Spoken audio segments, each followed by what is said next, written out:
She was mocked for looking poor. But everyone went silent when her true identity was revealed. She walked into a billionaire's wedding wearing a thrifted dress and carrying a gift wrapped in newspaper. Within minutes, she became the target of public humiliation, live-stream mockery, and cruel whispers. But what no one knew was that the woman they tried to shame owned the entire empire they were flaunting. What happened next shattered reputations, ended a wedding, and exposed a truth no one saw coming. This isn't just drama. It's a masterclass in dignity, power, and revenge served in silence. Stay to the end, because you won't believe who she really is. Before we begin the story, leave a comment below. Tell us where you're watching from, and subscribe to our channel so you don't miss our latest stories. Enjoy the story. The Château d'Aix stood like a jeweled crown on the cliffs of the French Riviera, its pale limestone walls glowing amber in the late afternoon sun. Inside, the air was electric with elegance and expectation. Silk gowns swept across marble floors. Waiters glided with trays of oysters and champagne. Violinists played a waltz beneath towering chandeliers. It was the kind of wedding that made headlines, a luxury fairy tale woven with real money, real names, and real envy. And into this world walked Eleanor Reed. She arrived quietly, alone. Her dress was soft, sage linen falling just above her ankles, unadorned and whispering with every step. Her shoes were flat and worn but polished, and in her arms she carried a small gift wrapped in recycled paper and tied with twine. Her only accessory was a wooden hairpin holding back her thick chestnut hair, which shimmered with threads of gold in the light. To anyone watching, Eleanor didn't belong. And there were many watching. The check-in desk sat beneath a marble archway, manned by a concierge in a razor-sharp black blazer and headset. As Eleanor approached, the woman's eyes drifted up from her clipboard and landed on Eleanor's attire. There was the briefest pause. A polite smile formed, but didn't reach her eyes. "Service staff use the side entrance," the concierge said, gesturing briskly to the corridor marked "Personnel Only." Eleanor offered a smile, quiet but steady. "I'm not staff," she said, holding out the cream-colored invitation. "My name's Eleanor Reed." The woman's smile faltered slightly as she took the card. Her eyes scanned it, flipped it over. She didn't find a barcode or a mistake. But something about Eleanor, her simplicity, her silence, unsettled her. "One moment," the concierge murmured, stepping aside and speaking into her headset. Eleanor stood patiently, her hands folded gently over the gift. Behind her, the gilded doors opened and a stream of guests swept in. Women in liquid satin and glittering diamonds, men in tuxedos so tailored they moved like armor. A trio of women in particularly extravagant dresses, midnight velvet, feathered white, and crimson silk, stopped mid-laughter when they spotted Eleanor. "Who's she?" one asked loudly. "She looks like she got lost on the way to a farmer's market." "Maybe she's pitching a startup," another snorted. "Eco-gift wrapping and emotional healing or something." A third one pulled out her phone. "God, this is going to be amazing for Instagram."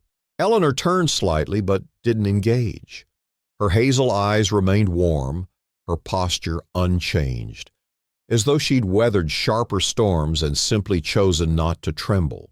"It's a gift from the heart," she said, her voice soft but sure. They blinked, momentarily disarmed. Then the one in crimson laughed, louder this time, as if needing to remind the world of her own relevance. "This is $1 million wedding," she said, "not a craft fair." More laughter. Phones were now aimed directly at Eleanor.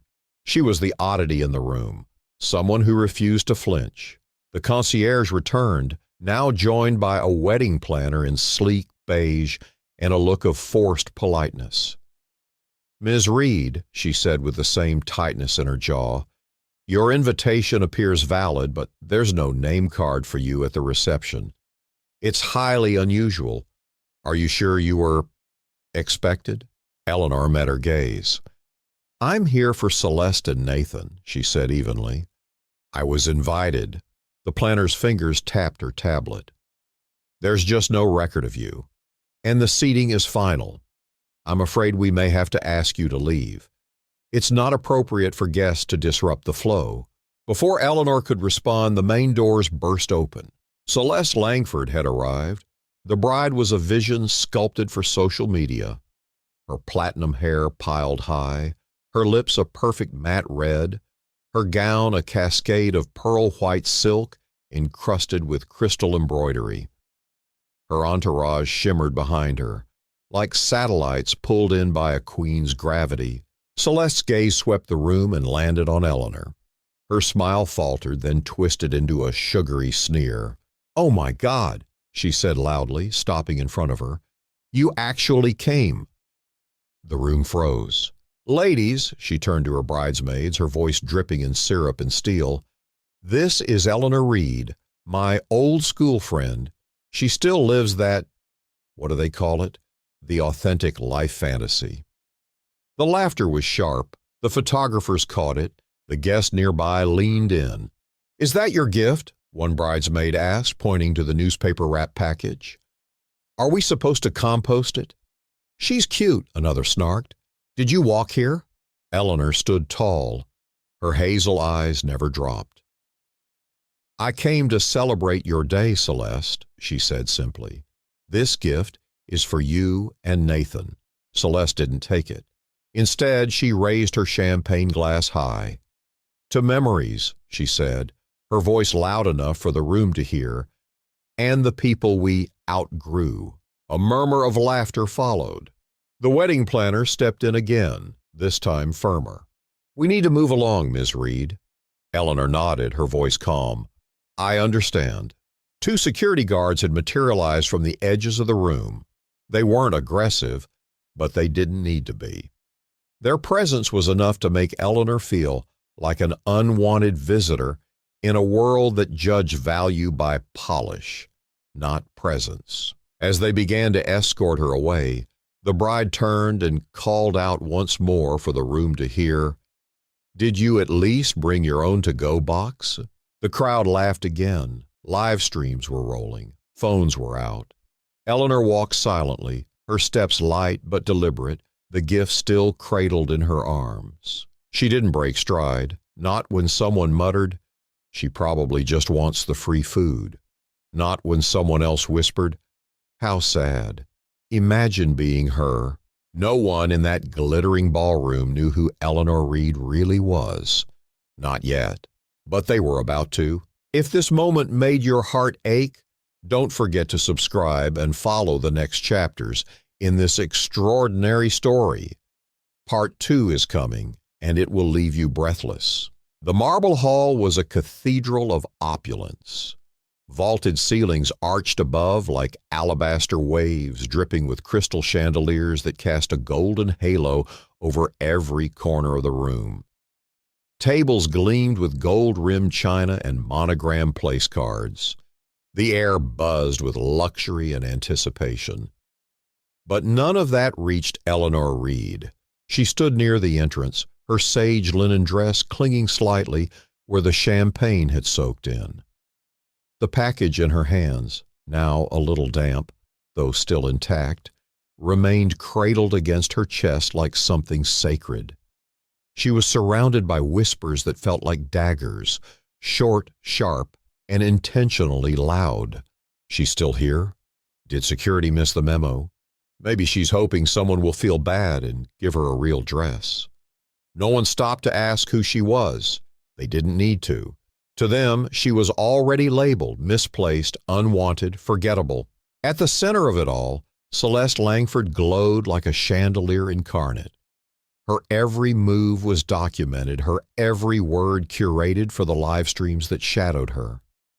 She strutted through the crowd laughing with her bridesmaids, Blair, Simone, and Lexi, each of whom carried their own brand of cruelty like an accessory.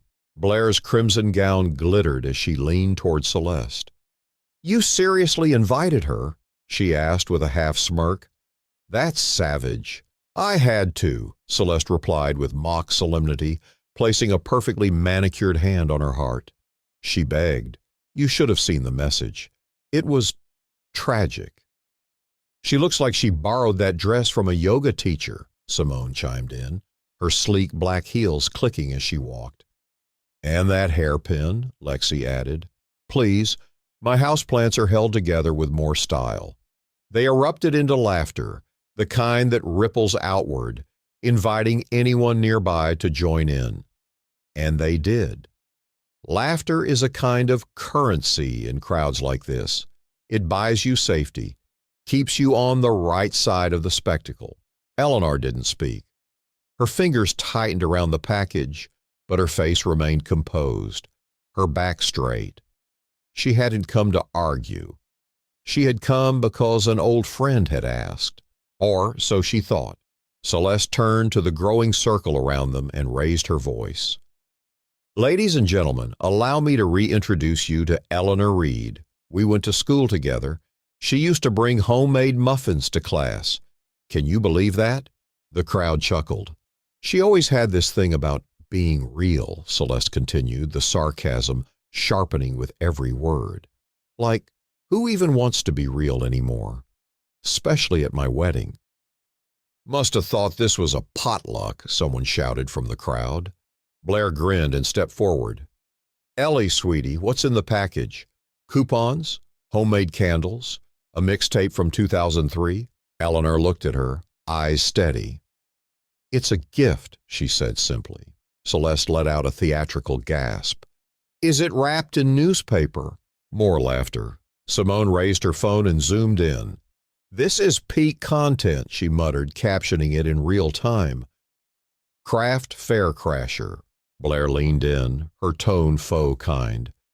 "You should have just sent a card, something quiet, private, not this." Celeste took a step closer, towering in her heels.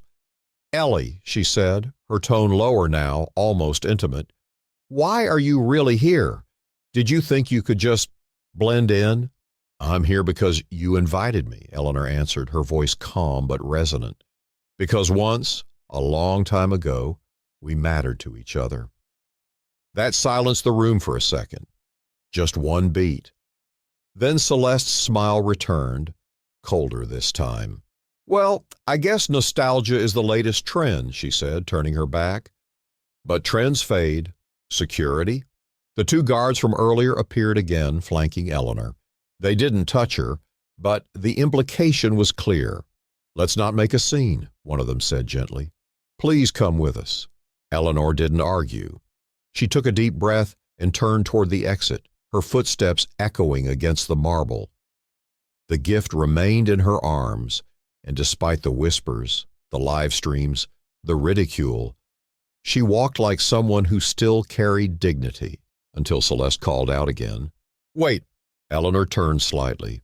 "We should check the gift," Celeste said, her voice rising above the murmurs. "With the way things are today, who knows what's inside?" The room gasped. Someone even dropped their glass. That implication, soft as it was, landed like a bomb. "She's unstable," Celeste said, louder now. "Always was. I brought her here out of kindness. And this is how she repays me?" One of the guards hesitated, the other reached out and took the gift from Eleanor, glancing at her with something like apology. "I'm sorry," he said. He unwrapped it. Beneath the recycled paper was a quilt, small, hand-stitched, delicate.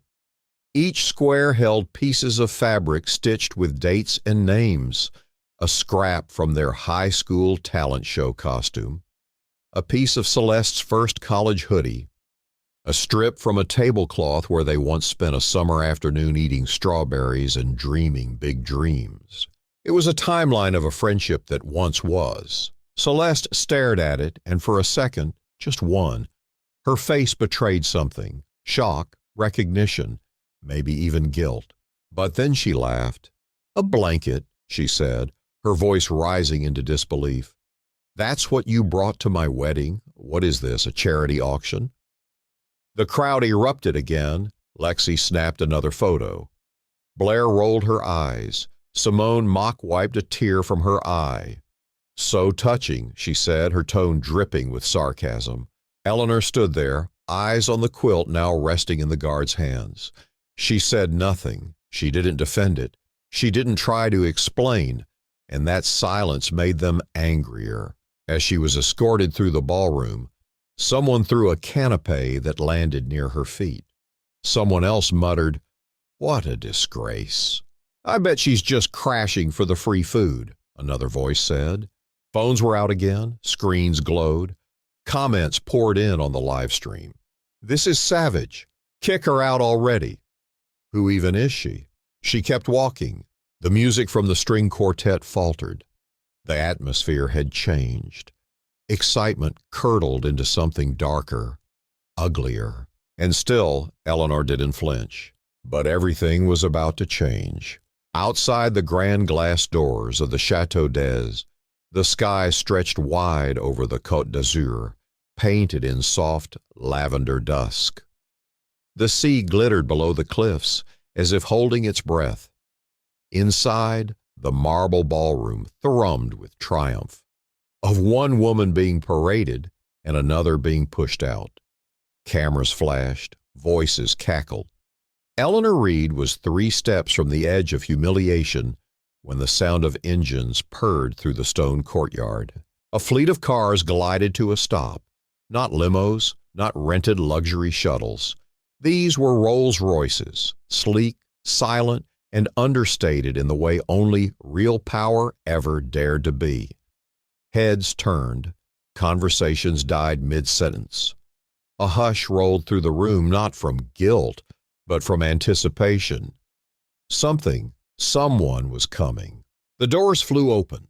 He stepped through like a shadow sharpened by sunlight. Tall, composed, dressed in a navy suit cut so clean it looked like it had been whispered into form. His presence moved like gravity. Hair dark, touched with silver at the temples. Eyes cool steel. A storm in a man's body. Alexander Maddox. The name passed through the crowd like static. A titan of private industry. Elusive, powerful, and famously impossible to book, invite, or corner. He didn't do events. He didn't play for cameras.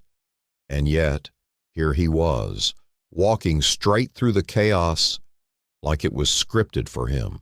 He didn't glance at the marble, the chandeliers, the pearls, or prestige. His gaze was locked on one thing. Eleanor. She stood near the guards, her head turning in confusion. And then something shifted in her face. Not surprise, not panic, just the calm recognition of something inevitable. He crossed the floor with deliberate steps, the crowd parting for him like curtains drawing back before a scene. He reached her, gently took her hand, and whispered something no one could hear. "You okay?" Her lips curved slightly. "Always." Then he turned to the room. What followed was not a speech. It was a reckoning. "I apologize for the interruption," he began, his voice quiet but piercing.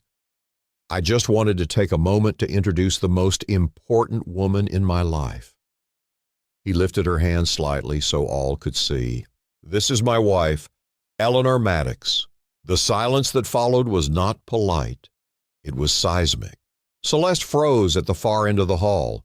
Her perfect smile collapsed into a mask of disbelief. Lexi dropped her phone.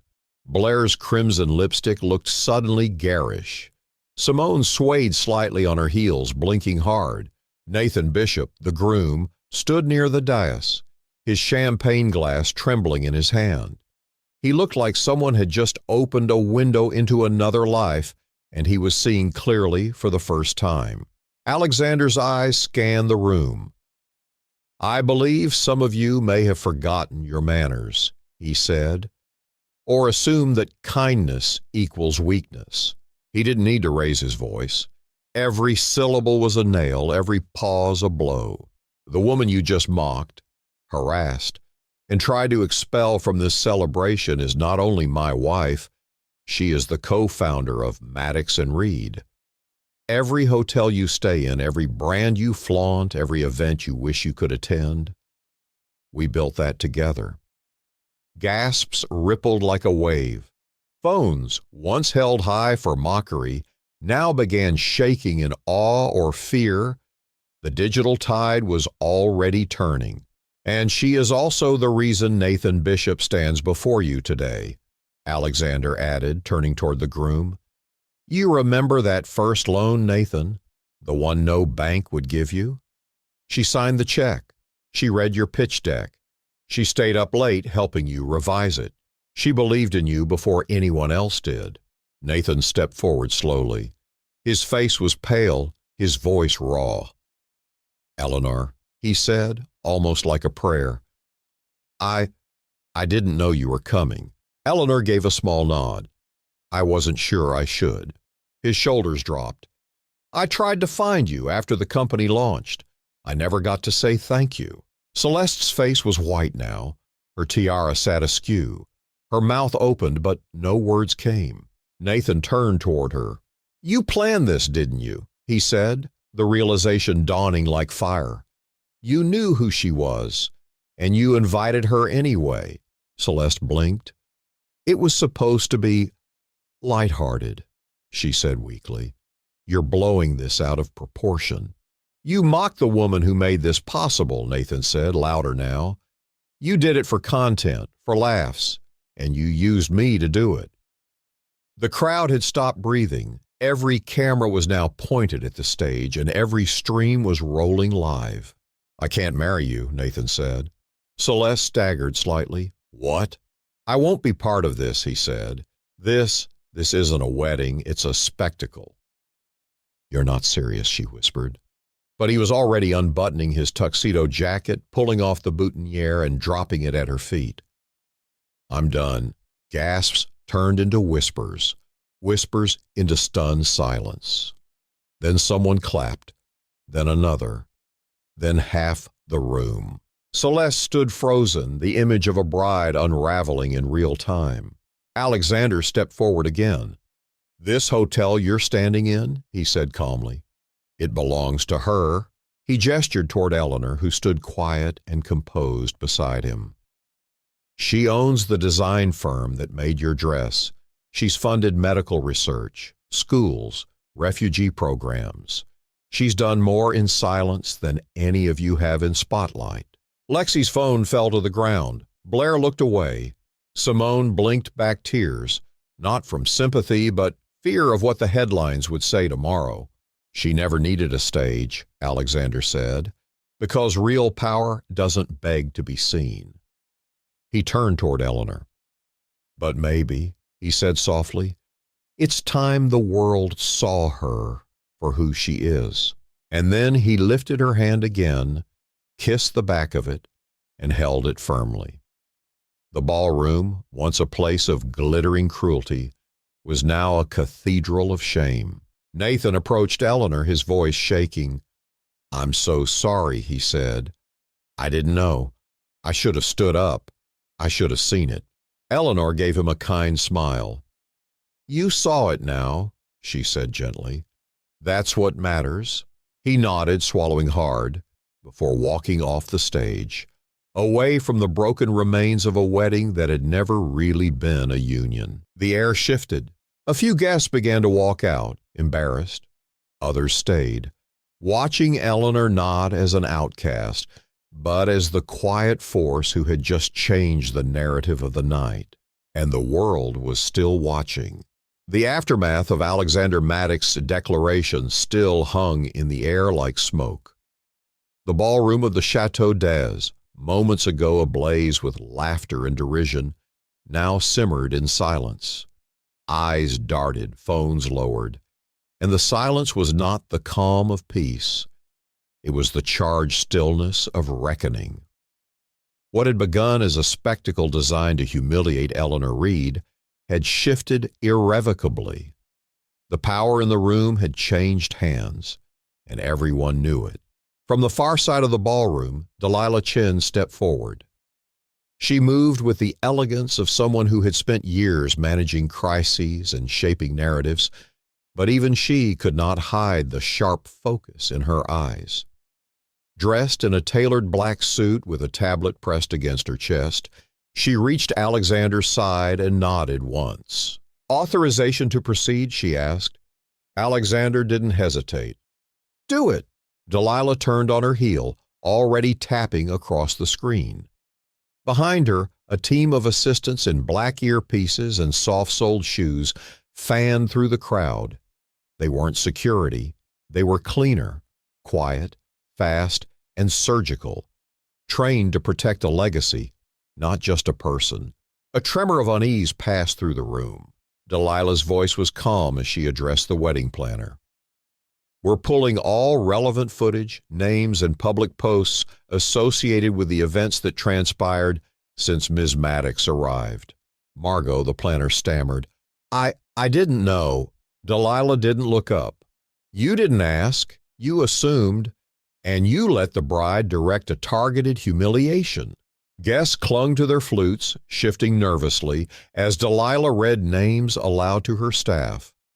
Lexi Monroe, Blair Hathaway, Simone Vega.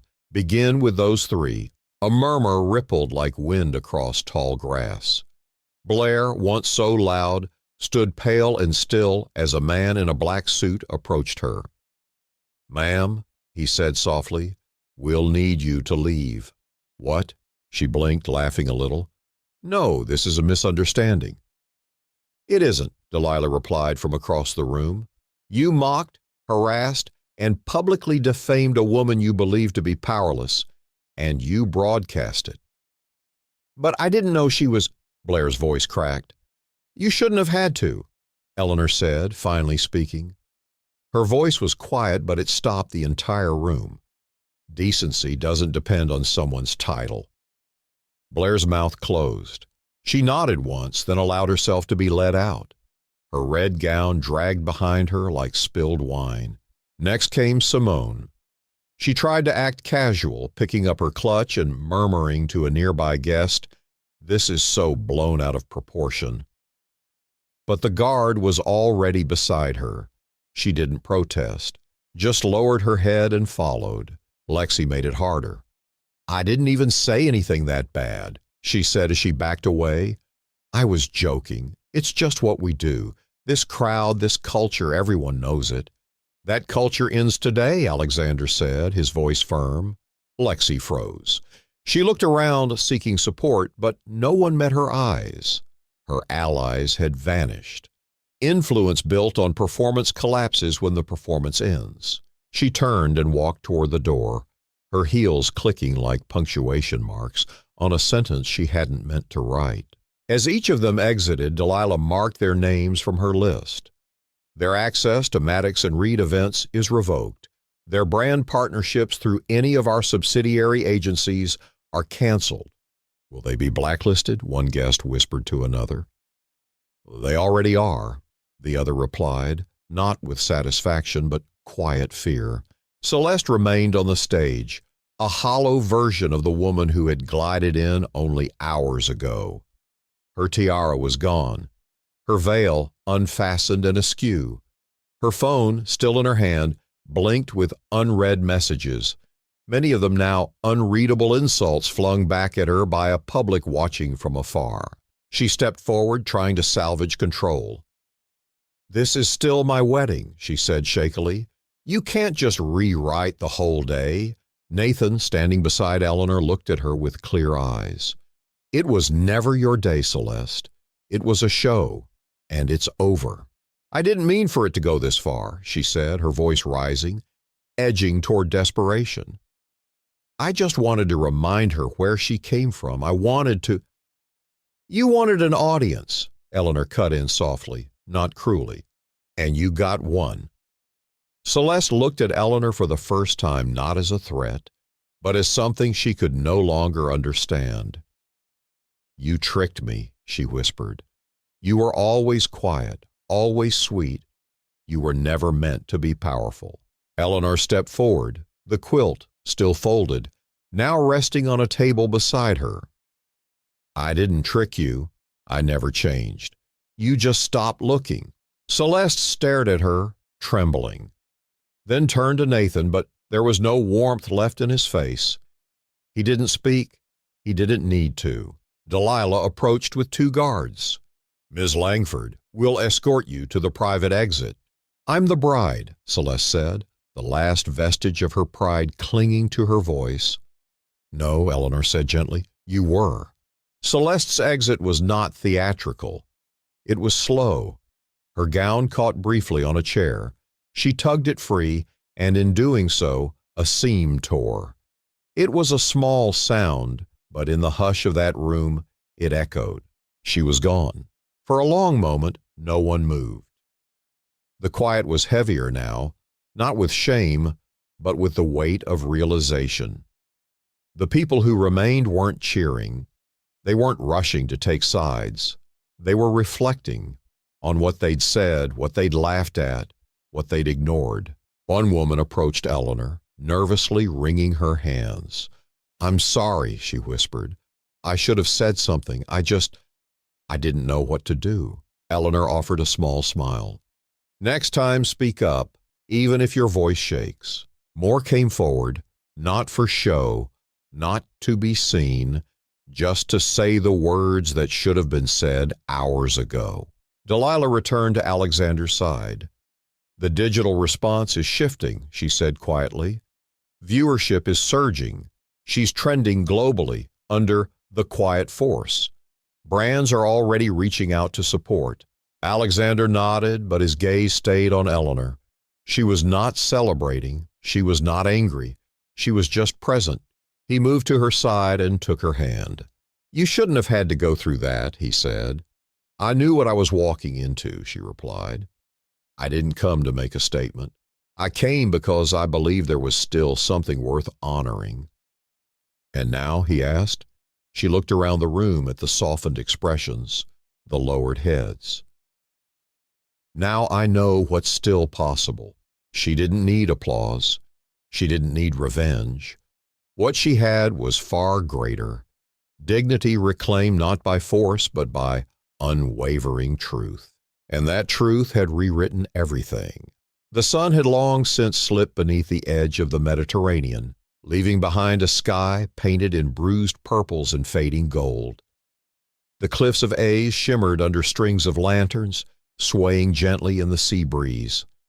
The ballroom doors had been opened wide, the air cleared, and the reception had moved outdoors beneath the velvet night. In place of grandeur, there was now intimacy. Laughter returned, but softer, more genuine. The music from the string quartet had taken on a gentler tone. It was no longer about spectacle. It was about presence. Eleanor had disappeared briefly after Celeste's exit. The world gave her space, and she took it, not to retreat, but to regather.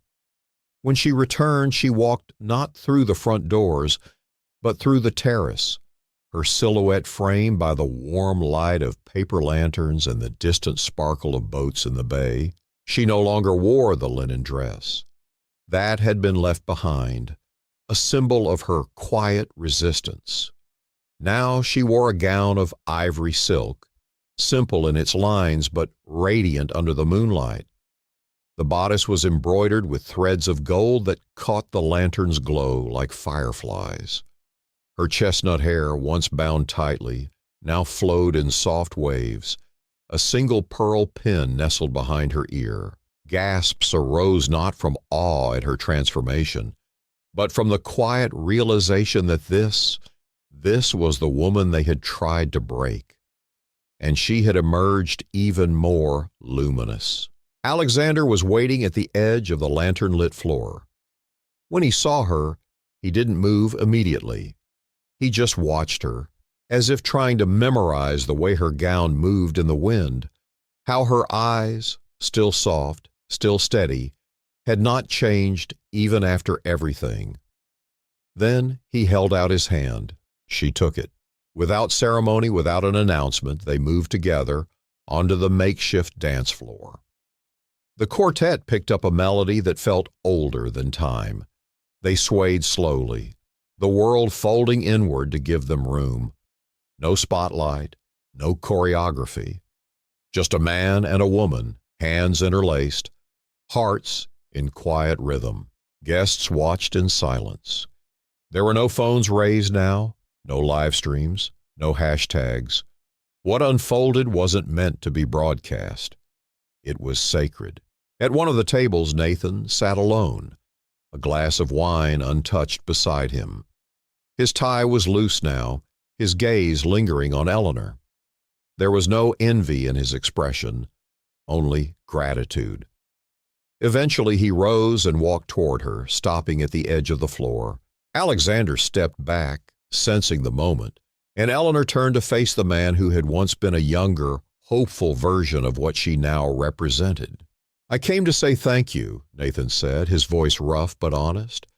"And I'm sorry for not seeing it, for letting her—" "You were caught in something designed to blind you," Eleanor said gently. "What matters is that you opened your eyes." Nathan nodded, tears threatening, but contained. "You didn't just help me start a business. You helped me believe I could. That changed everything, and I forgot that." "You remembered in the moment that counted," she replied. He bowed his head, then looked up again. "You're the most genuine person I've ever met." And she tried to crush that. "I'll never let someone do that again, to anyone." Eleanor reached out and placed her hand over his. "Then, make that your new beginning." He stepped back, and as he did, a soft murmur rippled through the crowd. Not scandal, not judgment, reverence. In a far corner, Delilah checked her tablet one last time, then walked toward Alexander. "It's done," she said quietly. "Every brand has shifted focus. Celeste's sponsors have pulled out.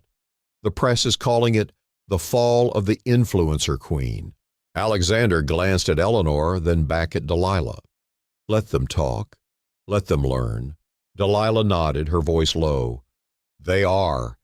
Eleanor's trending as the heart of power. And the sentiment is real. No one's mocking anymore." Eleanor didn't react to the headlines. Her focus remained on the moment, on the people. A few guests approached her, not for apologies, but for quiet thanks. They spoke of being reminded, of being humble, of seeing something truer than luxury.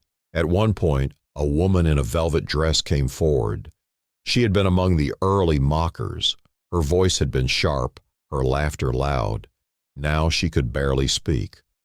"I said things, cruel things," she whispered, her voice shaking. "I don't expect you to forgive me." Eleanor looked at her long and thoughtfully. "Cruelty is a choice. So is change." The woman blinked back tears, then walked away, her head bowed. Later, Alexander returned to Eleanor's side and offered her a glass of sparkling water. She took it, sipping slowly. They stood together beneath the lanterns, watching the tide roll in below the cliffs. "You didn't have to come today," he said softly. "I did," she replied. "Not to prove anything, not to fight, but to remember who I am, and to remind others, too." He turned to her, his expression fierce with admiration. "You reminded me, too." She smiled. "You've always seen me, and I always will." Somewhere behind them, the music shifted again. This time it was a lullaby of strings and wind wrapping around them like a breeze. Eleanor leaned into his chest, her eyes closing for a moment. Peace had finally arrived, not because her name had been cleared or her power revealed, but because through it all she had remained whole. Later that evening, the lanterns glowed softer, the crowd thinner. Most guests had either left quietly or stayed behind to process what they had witnessed. It was no longer a wedding.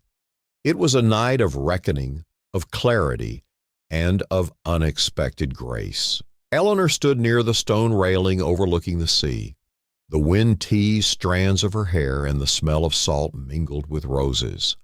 She breathed deeply, her heart still, her shoulders light. Alexander joined her, resting his arm gently around her waist. "You changed the whole room," he said. "No," she answered. "The truth did. I just let it speak." They didn't need more words. They stood in silence, side by side, the ocean stretching out before them like an open future. Behind them, the party faded into quiet. The lanterns flickered like stars, and somewhere inside the chateau, a quilt lay folded, not torn, not discarded, but resting gently, waiting for its rightful place. A symbol not just of memory, but of strength, stitched one thread at a time. Eleanor Reed Maddox had walked into a battlefield dressed in linen, carrying kindness, and she had walked out unchanged. Except now the world finally saw her not as less than, but as everything she had always been. The story of Eleanor Reed Maddox is not simply a tale of vindication or public reckoning. It is a powerful portrait of inner strength, grace under fire, and the unshakable value of authenticity in a world obsessed with appearance.